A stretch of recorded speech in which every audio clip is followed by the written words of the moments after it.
Welcome to International Securities Exchange's podcast series. Facilitated by renowned educators, ISE podcasts are intended to teach beginning as well as seasoned investors the ins and outs of trading. To find an updated list of podcasts, please visit www.ise.com/podcasts. Please be sure to listen to our important message following this episode regarding the risks of investing in exchange-traded options. These are our newsletters, and you can find out about them at our website if you don't know about us. We have the Currency Currents, as Steve said, and we talk about a lot of this stuff. These are other letters for various traders using ETFs or position trading and spot FX and futures, a very short-term trading service, and we also started a global macro service where we're looking at all the different asset classes and investment opportunities using futures and ETFs. So feel free to contact us, and we're happy to, share any information on that. That's all I have, Steve. I think that was plenty. Thanks, Jack. Really appreciate that.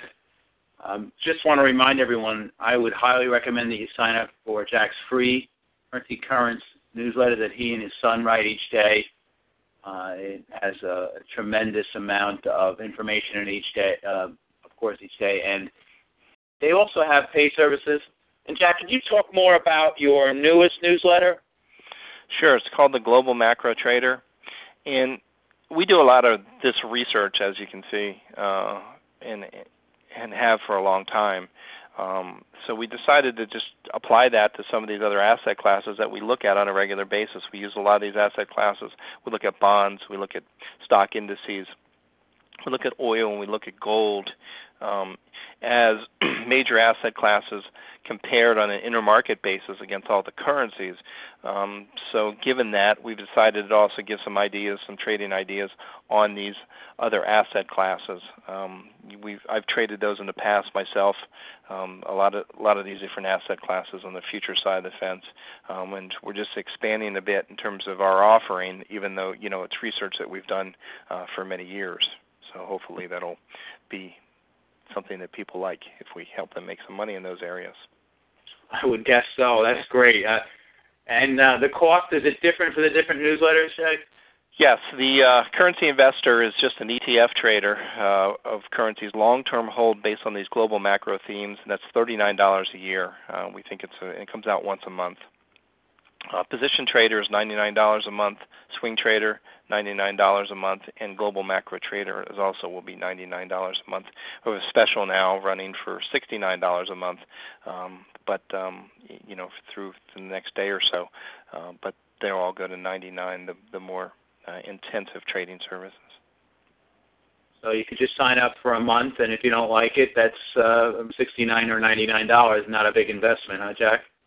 That's right, and that's exactly right. I mean, our job is to try and help you make money, and if we don't do that, there's no reason to stay.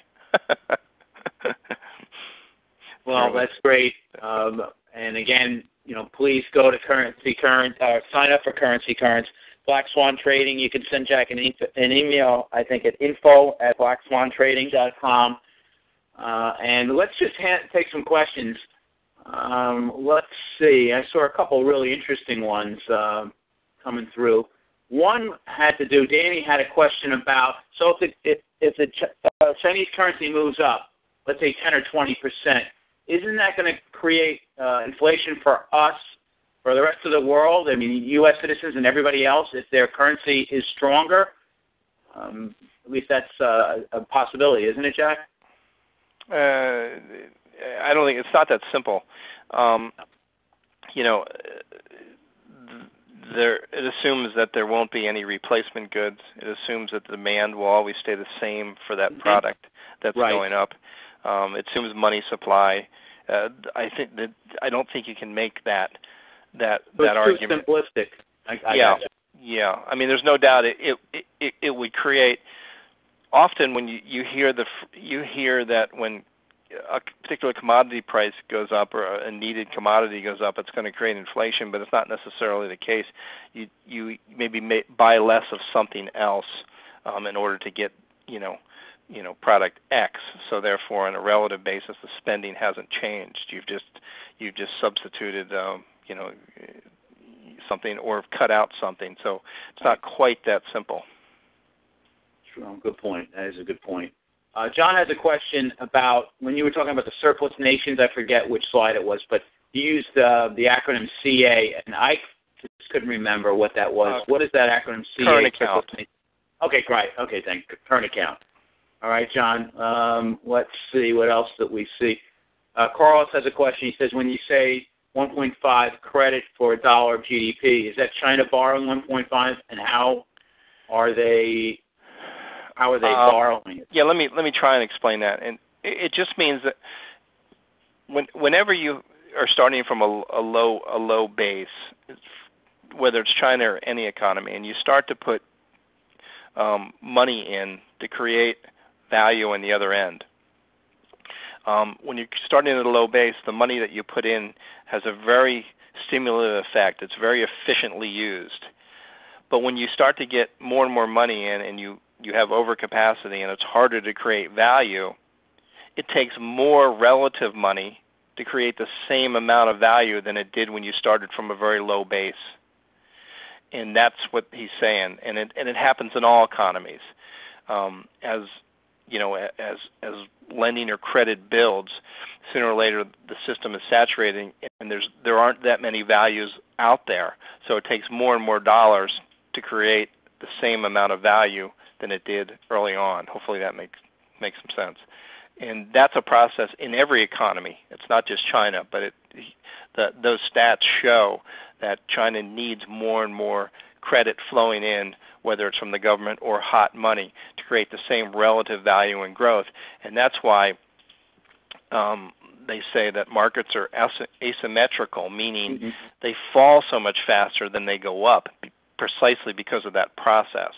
That process at the margin, when the credit isn't there, and you take when the growth opportunities aren't there, and the credit is less and less efficient, and then you start to clamp down on credit, it creates a very fast bust situation, because the valuations then are exposed for what they are, and then you have a lack of credit at the same time. So you not only have a sentiment effect, you have a real credit effect, decline effect at the margin, and it creates that bust, which happens so much faster than the boom. And that's a natural process in all economies.